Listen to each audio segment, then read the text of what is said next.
Today on CityCast Austin, it's the Friday News Roundup. I'm here today with Hey Austin newsletter editor Kelsey Bradshaw and executive producer Eva Ruth Moravec to talk about this week's headlines.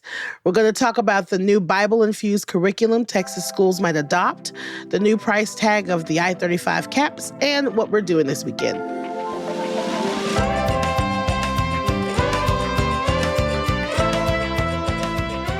It's Friday, November 22nd. I'm Nikki Devon, and this is what Austin's talking about.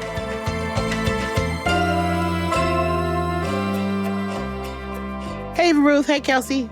Hi. Hello.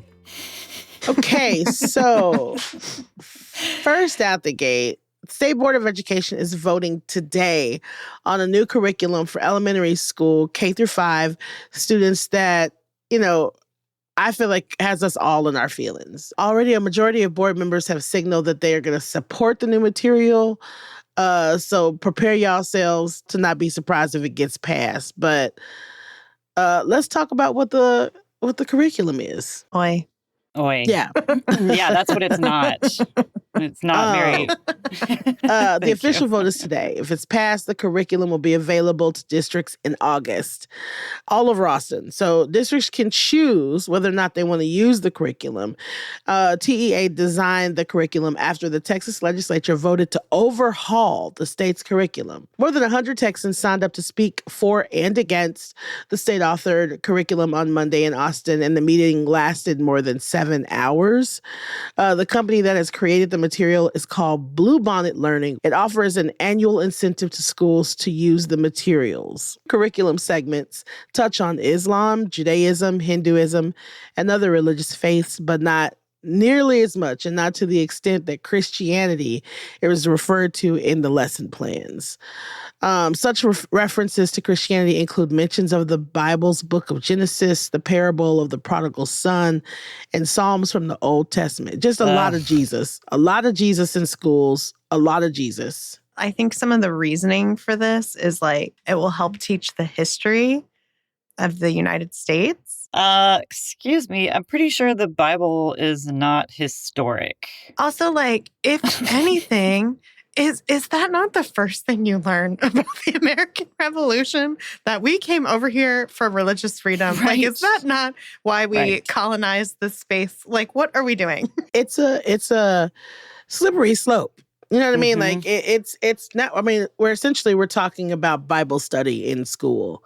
We're talking about having and from what I've read so far, I don't see them having the Torah, or I don't see them having any other Quran. The Quran. Right. I don't see them saying that any of those books are going to be allowed in school, but the Bible is going to be allowed in classrooms. And so, well, and imagine the uproar if it was the Quran.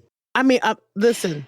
Yeah. Okay. Or for that matter, anything. Right. But the Bible. Right. Anything else. Yeah. Anything. If y'all were in school right now, what would your moms be thinking? Your moms and dads and whoever, is thinking about this stuff in your life. What would they think? So I come from a Baptist background. I started singing in church when I was 5.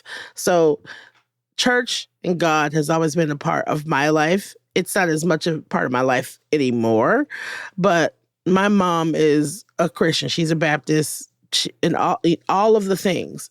But my mom is very clear about the things that are supposed to happen in school and the things that are supposed to happen at church. And I think my mother would have a hard time. I think she would just be like, you make sure my child is ready for and educated. You let me worry about God. You let my church worry about God. You let a pastor teach my child the way, you know what I mean? Because I think in Baptist religion, Baptist faith, we are very, very serious about who has a right to teach what. And unless the teacher is a pastor, I don't think Daisy would be down for any kind of shenanigans. If you're not a pastor, Daisy is not down for any shenanigans. You teaching her kids anything about the Bible. Period. Yeah. She might be okay with prayers, but my mom is full in her Libra. So we would have to do a prayer for everybody. She would need equality. All right, so let's go on and do prayers for everybody. But And to like Nikki, religion is so important to your family. Didn't you spend like an entire 8 hours at church? my cousin became the main pastor for the oldest church in New York, Abyssinian, and it was a big deal. And the whole family flew up to New York to go.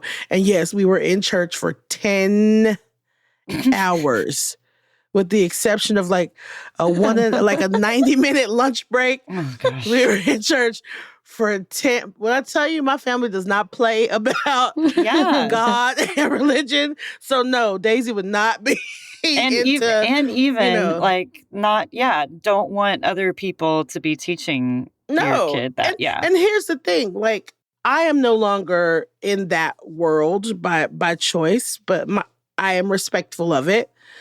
You know what I mean? Like, my entire family is Christian. Like, I'm respectful of it. So it's like, this is not to shit on anybody's religion. That's not what this is about. But I have strong, strong feelings about the two being, church and state being separate. I have really strong feelings about it. Kelsey, how would the Bradshaws feel? Well, so I'm Jewish, and I grew up in a very Christian area of Dallas, where there was really just like barely a handful of other Jewish kids, and like one of them was my brother, right? And so my mom was always very like protective and defensive of certain aspects of my life. Like, I got all of my friends were going to Young Life, and so then I was going to Young Life, and like she met with the Young Life person to be like, hey, like, how left out is Kelsey going to feel? Especially today when we talk about this stuff and like kids being left out, people kind of look at it as like, oh my God, you're being left out. Like, stop whining, or like, you want representation. Like, I feel like that's how people look at it. But like, there were so many times where I was just fully left out and like felt weird. Like when something Christmassy was happening or something Christian was happening just in my life and at school. And I feel like school is not lacking in those things, right? Like, especially in elementary school, like you have Christmas parties, you have holiday parties. Like, I feel like it's fine. I feel like you have plenty of it. And I don't know why. I just don't know why it needs to be at school. Like, I feel like my mother would be like, why is she learning the New Testament? Like, why is this at school? Like, why aren't you teaching her math? Like, she's bad at math. Get her to do better math. Like, that would be the line.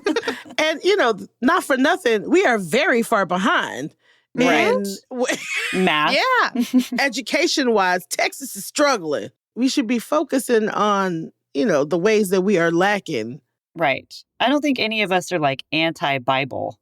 I respect the stories that they are and the lessons that you can take out of them. Sure. I think like those are all really just like morality stories. Like we need those, whether it's in whatever culture you're in. I feel like we have morality stories to kind of help people not be shitheads, How would that affect kids who are not hearing themselves in these religious stories, or just in like also some of the conversations that they might have at home, like, hey, I learned this in school. And the parents are like, no, like, don't, in one ear out the other. Like, how do you parent a kid to raise in your beliefs if they're getting something else there, lawmakers want to take certain things out of school, right? Like, they don't want to teach about like the civil rights movement and things, and the LGBTQ movement and things like that, because they don't want, quote unquote, for your kids to be indoctrinated or whatever. But then like teaching religion and only one of them, that's like so clearly wrong to me. And it's so crazy to me that like there are parts of history that are non-negotiable, right? That we know for sure happened, and that that's for everyone. Martin Luther King Jr. is for everyone. Like, Judaism isn't for everyone. Christianity isn't for everyone. Atheism isn't for everyone, there are so clearly things that are for everyone, and that's math and history and science and writing. Yeah, like it's like, you want to erase my history, the history of what happened to an entire race of people. When I was in school, we glossed over slavery as it was. Oh yeah. And parents had to be like, whoa, whoa, whoa, whoa, whoa, whoa, whoa. Let's back it up a little bit, right? Like, as it was back in, God, however long ago that was. And so now it's just like, you've decided to take just like things that, to your point, Kelsey, that we absolutely, positively know without a shadow of a doubt in totality as all people, regardless. Yeah. Yeah. Okay, hey, so history did not happen, but you know what? We want to talk about these people in the sky. We want to talk about Daddy Jesus, and we want to talk about Buddha or whatever. And again, I'm not shitting on anybody's religion. No. Whoever you believe in. I don't care, but that's not my business. Yeah. And so it's not their business. It's not my business. Yeah, it's not my business. Yeah. It's not my business. I don't care. I remember when I was in 5th grade, I had a little Jewish friend named Matthew. And Matthew, for some reason, wore a yarmulke to school. And to this day, I don't know what was happening. And I just remember being like, oh, Matthew, I like your hat. That's a really nice hat. And him being like, it's a yarmulke. Me saying, what's a yarmulke? And him explaining it, and then us going to play. Oh. Why am I going to cry? I know, seriously. And then I went home and told my mom, Mommy, I saw a yarmulke today, and Matthew had a yarmulke, and it was 2 10-year-olds, and we just fucking figured it out between the two of us. And then Matthew's yarmulke never fucking came up again, because who cares? It's not my business. And you knew, and he probably was like, cool, I got to tell somebody what, and like, that was what this thing is. And that was it. And my mama didn't go up to the school and complain about Matthew's yarmulke. None of that happened. Can you imagine? And a teacher or the superintendent or the district wasn't like, okay, guys, now everyone's wearing this. No, now everybody has to wear a yarmulke. Yeah, nobody else had to get involved. Yeah. Nobody else had to get involved. Nobody else had to wear a yarmulke. That's it. And so it's like, I think sometimes we cut our nose off to spite our face. It's like, let kids... Sometimes kids can figure it out. If we want to know, we'll ask. If kids want to know, they'll ask. Jesus. The thing that feels like real ick manipulative to me is the fee. Yes. So now the deal is like districts can basically opt into this curriculum. I guess we'll have to hear how that is going to roll out, like how that's going to work. But it seems like districts can say, yes or no. And then I'm not sure how local that decision is getting made. Like, will the principals of the schools be like, yes, I want this curriculum? Or, can parents like, if there are pockets in Austin of schools that have like, different demographic makeup, right? Could it be a school by school choice where, parents might be able to say like, please don't do this, but then it's $40 per student. And school districts are drastically underfunded and they have deficit. If you're a school district that needs money, why not, right? It's a way to make up that loss. Also, let's just call it's a straight up bribe, bro. Yeah. It's just a bribe. It's a bribe. You're bribing people to like Jesus. And you should be, it makes, and I also hate that they listed other religions as if you will spend a second on talking about Islam. In Texas, you're going to teach about Islam in Texas? Come on. We know better. Judaism, Hindu, you're not. You're just listing those things because you think you have to. And what about, the 70,000 other religions? Yeah. Are you going to teach those too? So here's the thing that I love about school. When you talk about math, you talk about English, history, science, the things that are great about those things, Kelsey said it earlier, is that they just are. They cannot be left up to a teacher's interpretation or their opinion. Or chemistry is chemistry. It don't matter what your teacher thinks about it. English is English. Math is math. Math is math. Those things exist as they are. When you start getting into this place of religion, you are heavily, heavily influenced by what a person's opinion is. There's no way to keep this efficient and honest without painting from whoever is teaching it. So if I'm an atheist and my district opts in, then you're going to get an atheist's view. You know what I'm saying? Or if I have a problem with Jewish people, or if I have a problem with Hindu people or Muslim people, you're going to get education colored And I'm not, and again, shout out to teachers. You have a fucking impossible job. Like you have an impossible job. Especially right now. I cannot Especially imagine. right now. Why are you putting more shit on our educators' plates? Why? Yeah, we definitely, like, I do want to hear from these people who are supportive of this curriculum. Like, I'm curious, what makes you think that the school is the right place to get this education? What makes you confident that the school will teach your kid in the way that you want them to be raised, spiritually, religiously? Like, let's hear about it. So we're hoping to get some different opinions from people. So if you have one that you'd like to share with us, please reach out. We'll put a link to our email in our show notes. Also, not for nothing, Christianity is so broad. You got Baptist, you got Pentecostal, you got Episcopalian, you got Kojic, you got it's like which Catholic. version? Which version of Christianity are you going to teach? Because you know what I don't want? I don't want a white person's version of Christianity. And if I had a child of color, I would not want that version of, so it's just like there's no way that they can do this. What color will the baby Jesus be? What color will baby Jesus be? Is baby Jesus going to be blonde with blue eyes, or is Jesus going to have hair of wool? Like, don't get me started. Don't get me started. It's irresponsible. It's so irresponsible.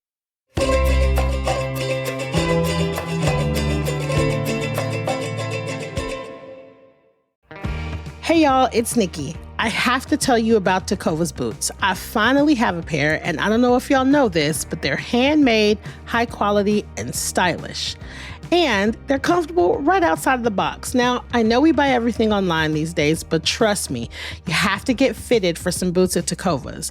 Now, whether you're like me, a newbie to boots, or you have a closet full of them, the folks at Tecovas will help you find your next favorite pair. So, grab a friend, head on over to the Tecovas flagship on South Congress or their store at the Domain. Plus, good news, they just opened a store in Georgetown at 709 Main Street for those of you that live just a little further north. With 3 locations in town, you have no excuses. So, that's tecovas.com. TECOVAS.com. Don't go gently, y'all. You know what else is irresponsible? When you don't know how much stuff is going to cost, when you say you think that it's going to cost a certain amount. Let's go. Awesome. So, this week, Nikki is calling y'all out today. y'all, that has me. I have been upset about it since y'all told me about it. I have no time for it. It's irresponsible. Yeah. Speaking of which, this week, KUT reported that the planned caps over I-35 are going to cost a little more than Austin City Council thought they would cost. We currently have plans to build 26 acres of caps. And what caps are, they're essentially just green spaces that would cover the buried lanes of 35, because they're trying to take 35 underground. Help us all. They'll be coming to, I-35. Once I-35 is done, that's what they're trying to do. They're trying to put green places on top. But we got sticker shock. So December 12th, the council is going to vote on which caps that we're going to move forward with. There are 8 different ones under consideration between Lady Bird Lake and Airport Boulevard. So TxDOT originally estimated it would cost $868 million for the caps with an M. Which is a ton. Which is a ton of effing money. For some grass. Sorry. For some grass and some benches. Look, but now they're saying, oops, it's actually going to be about $1.4 billion with a B. Staff recommendations, $500 million, 12.5 acre project. Still more than twice the size of the cap in Dallas over the Woodall-Rogers Freeway, which is cute as hell, by the way. It's so cute. I came here today to talk about how cute it is. I love it so much. UT may also spend money to cap their 17 acres of I-35 between 15th and Dean Keaton. There's a bond election that will have to cover the costs, which is expected in 2026. It would impact how the city borrows money for other priorities. And the city would also probably have to have an election to see if Austinites will vote to raise taxes again over the state capped amount of 3.5%. Are y'all for real? Are you kidding me? There's so many different options now on the table. So they just got this like new estimate and they have like less than a month now to figure out which ones they want. So there's, yeah, like Nikki said, you could go, all 8, any combination, I guess, and they're prioritizing which ones they like best, I guess. I don't know. But just to put this out there, I-35 has for a long time, right, been a dividing line in the city. And this project would connect downtown to the east side in a better way. Sure, Okay. but... No, absolutely not. I'm sorry. No, I call BS on that. Let's hear it. Let's hear it. Here's my issue with this. Like, I hate this idea of like, look, we're going to bulldoze all of these businesses predominantly on the east side of the highway, but it's for your own good. We're trying to bridge the divide that we created all those years ago and make you pay for it. But no, it's okay. It's okay. It's for you. We're going to keep building and building and developing and developing and developing and taking over. But it's for you. So we can build a bridge. Y'all can fuck off with that. I hate it so much, y'all. And this is something too, like, I know we're going to talk about like what we could spend this money on. And like literally the only thing coming to mind is like what you could do for our unhoused population with $1.4 billion. You could literally make them all housed and like set them up for success. And also just like this idea of just like, again, connecting the East and the West. Gentrification will show you that we have already connected. People are already here. They know how to get over here. It is clear we don't need a park to help them have a place to rest on their way over. We don't need that. I-35 is a nightmare. I get it. It's a nightmare. It needs a big solution. It does. It does. No doubt. Like and I know that the more highway you build, the more cars that come. Mm-hmm, so obviously it's not just the highway lanes. We also need the, city transportation. Yeah, we need a better train system. Right. We need a better everything. Yes. You are picking up what I'm putting down. That's exactly it. It's like, sure, we could build a park. We could absolutely do that. I love the park in Dallas. I think every time I go to Dallas, I try to go. They have all kinds of food trucks and cute little, I love it. But you know what Dallas has is a great train system. It's a great train system. A great train system. Yeah. Why aren't we spending $1 billion on a great train system? How about that?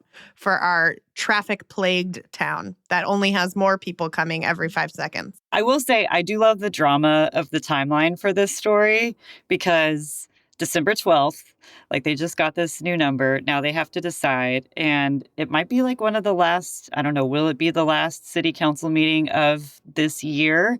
And 5 whole new council members are coming in next year. So this is your last chance to make a huge lasting impact. I mean, talk about like, if you want to go out with a bang, throw a wrench in these plans. I'm just saying, I want to see the drama. Y'all, it could cost Austinites millions. I mean, like, we're already paying so much in taxes, right? To try to make up for other ways that, the state is lacking. Education for one, childcare. We just passed those Prop A's to be like, more taxes. That sounds great. And now you're like, hey guys, we forgot we need this park bad. We need this grass and these benches and what may or may not have retail space. We're not quite sure yet. So why don't we not only ask you to pay for it, but they want to like have an election to raise the state capped amount for something like this. And that's a door I don't think we should kick open. I know. And it's like, how generous are people going to be with their tax money? Like, to your point, we did support these 2 propositions, but there is a limit, I think, to how far you can kind of squeeze before people will just start saying, And that cap, it's at 3.5%. And I've seen that like we already might need an election to raise that just to keep services going at the same levels where they are. So it's sort of inevitable that it's going to happen, but is it going to happen over this? Like, is this worth that? I don't know. Well, and it just feels like Austin, like the city of Austin does things in the wrong order. Like, I feel, I don't know, thinking about the train in Dallas, like, that's what we should start with, you know? Like, Dallas has a Exactly. bunch of highways. Dallas has a bunch of people who live there. They have traffic. It's annoying, but like, they have pretty great public transportation. Like, the DART system has been expanded over and over again. Like, it's a huge, great. huge system now. But it just feels like Austin is like starting at the end. Why are we even having a conversation about a park on top of a highway that y'all haven't even worked out how you're going to do yet? Like, why are we why are we even having that? Like, When the highway's still intact, it's like, wait, hold on. Yeah. why don't y'all go on and build the tunnels and then we'll talk about a park? But how about what are we doing? People are still having to shutter Right. their buildings. I mean, they're Right. massive. How are you supporting these businesses on the east side? Let's start there. Let's start with better public transportation. Like, I'm the last person that would ever be like, Dallas has their shit together. But on this, they do. on this, yes. They have No, their they- grass together. Yeah, it's a mess. And you know what? 1 point, Dallas. All right, guys. This is now CityCast Dallas. No.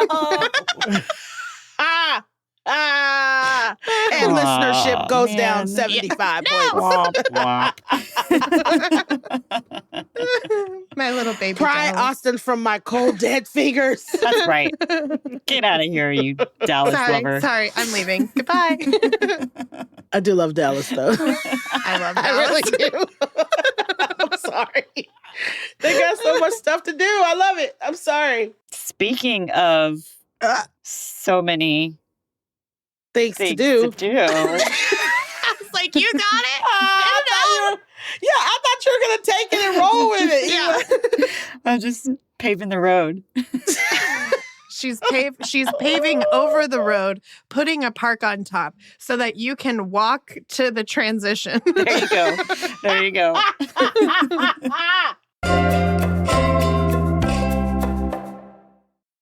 Let me walk on over to the transition. Speaking of plenty of things to do, we've reached that time of year where Austin has just got plenty of things to do. I'm so busy. I don't know what to do with myself.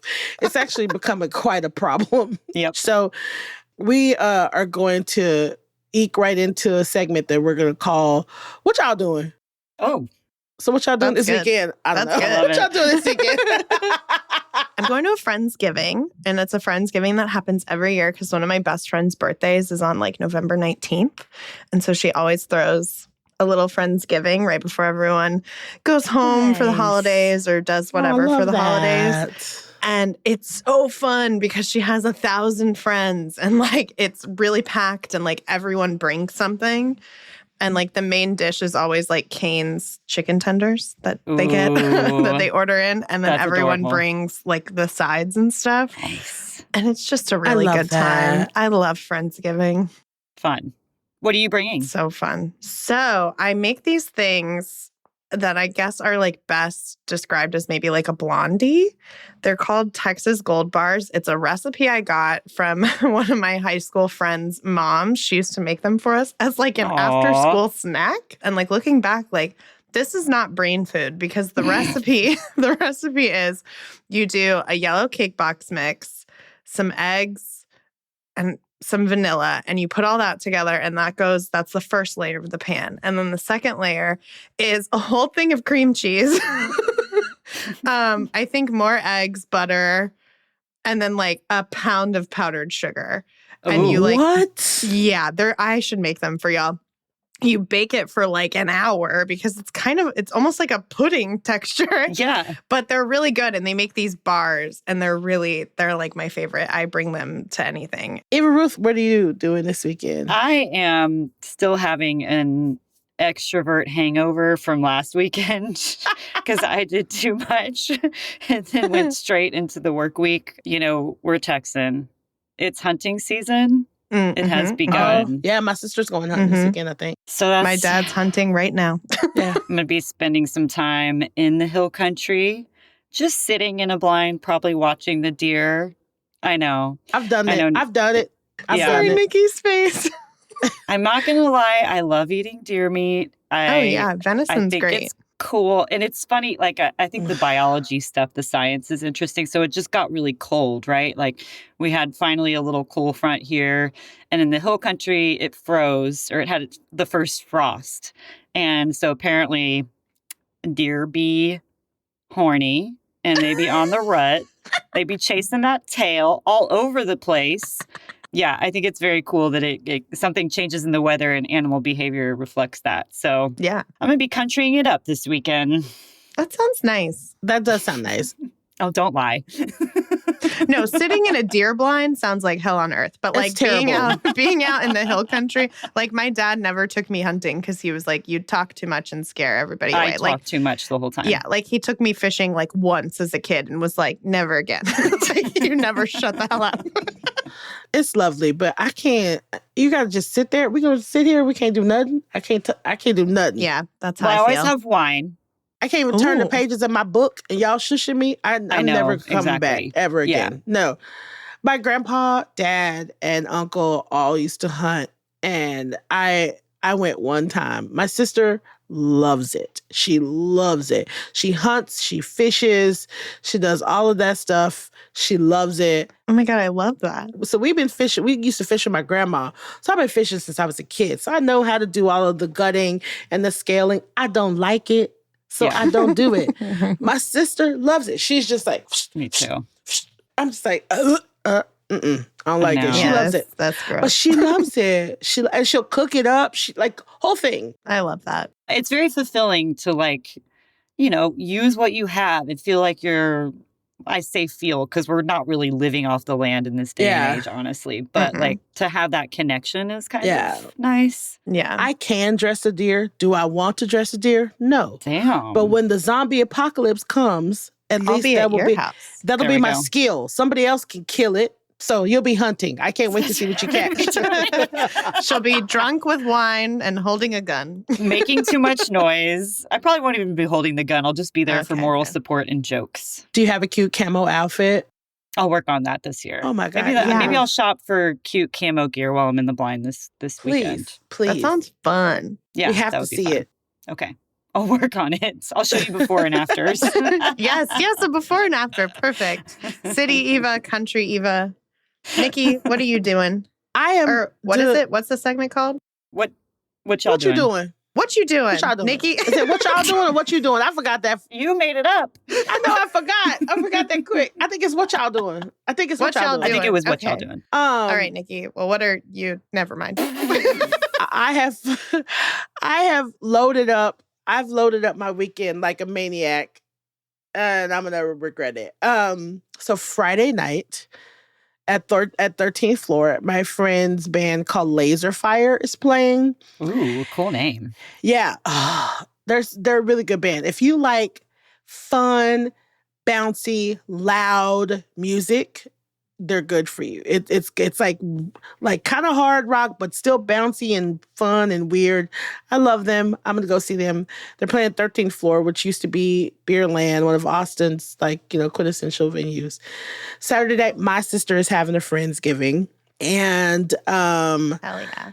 yeah, I think that she it's so funny because my sister is a person that's like, I want everybody to come to my house because she has a big house.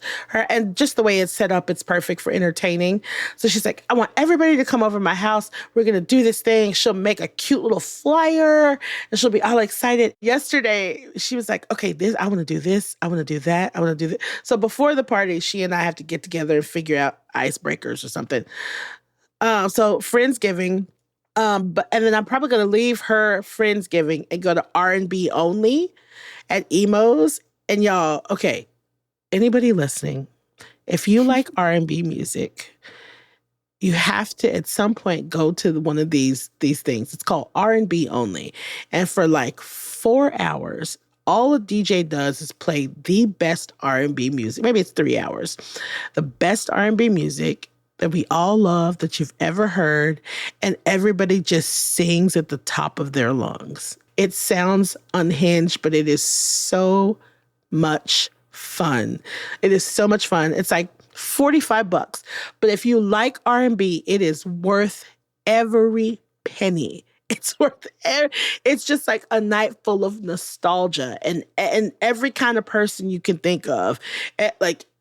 Every kind of person you could think of. The last time we went, I was standing next to these two people that looked like they stepped right out of like Yellowstone. Like they like The hunting blind. country head to toe, cowboy hat, and they were Oh both my just like gosh. singing Tevin Campbell at the top of their lungs. I was like, yes. Oh, how fun. Oh my God, I love that. So I'm doing that. And then Sunday, Oh my God. Oh, I'm exhausted for you. the East Side pop-up is happening at Central Machine Works from 12 to 4. Oh, so I'm going to go yeah. shop. Hmm. I'm going to go shop. That Nice. sounds nice. Yeah. Yeah. Oh, maybe I'll go to Blue Genie this weekend. I know we talk about Blue Genie every day on this podcast, but it is open now. So y'all got all kinds of opportunities and options. You can go, I don't know, break into somebody's Friendsgiving. Yes. You can go hunt. You can go. Yes. You can go Mhm. buy some stuff. Go to R&B only. It's so much Mhm. fun. You can go see Wicked. I forgot. I'm also doing that this Mm. weekend. You got first weekend. I love that. Kelsey, you have to tell me. So we're intentionally not going until after the first weekend because if any little theater kids are singing louder than Yeah. Cynthia or Revo, I'm gonna lose my mind. Mhm. Yeah. And I'll I let don't you want to know. be. I don't want to be the old bitch like shh, Oh, I will be that old bitch. because you cannot sing better than Cynthia or Ariana. So be quiet. No, Right. no one can. Cynthia Erivo is like the second coming of Whitney Houston or something. Like, yes. Oh, wait a minute. Oh, Cynthia? Cynthia, is that you? Was that Cynthia? Cynthia's on the Hello? pod? She's here. Hello. She's here. Sorry, y'all. I have to go. We have voice lessons. Yeah, Wicked. Yes, I'm so excited. I'm gonna cry. I'm so Oh, excited. I'm it's so gonna be excited. good. You guys have options, so go out into the city and do a lot of stuff. Go out to the city. Go forth. Go forth. Anyways, thank you so much for rounding up the news with me this week, Eva, Ruth, and Kelsey. It is a blast as usual. Goodbye. Goodbye. No problem. Happy to be here. Look at that. Oh, we got two Cynthias. We'll be singing our episodes next week. Thank you. Nikki's like an actual singer too. The only one. We're like, wait, listen to me, Mom. Yeah. Let me show you what I've been practicing. Oh my God, Daisy Mae would cut me off so quick.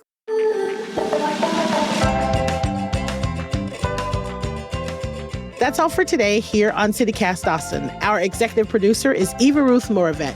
Our producer is Rishi Bajeko. And I'm your host, Nikki Devon. Our Hey Austin newsletter editor is Kelsey Bradshaw. Music is by Nelson Valente Aguilar of Como Las Movies. If you enjoyed the show, why not tell a friend, rate the show, leave us a review, and subscribe to our Hey Austin newsletter. We'll be back Monday morning with more news from around the city. Bye, y'all.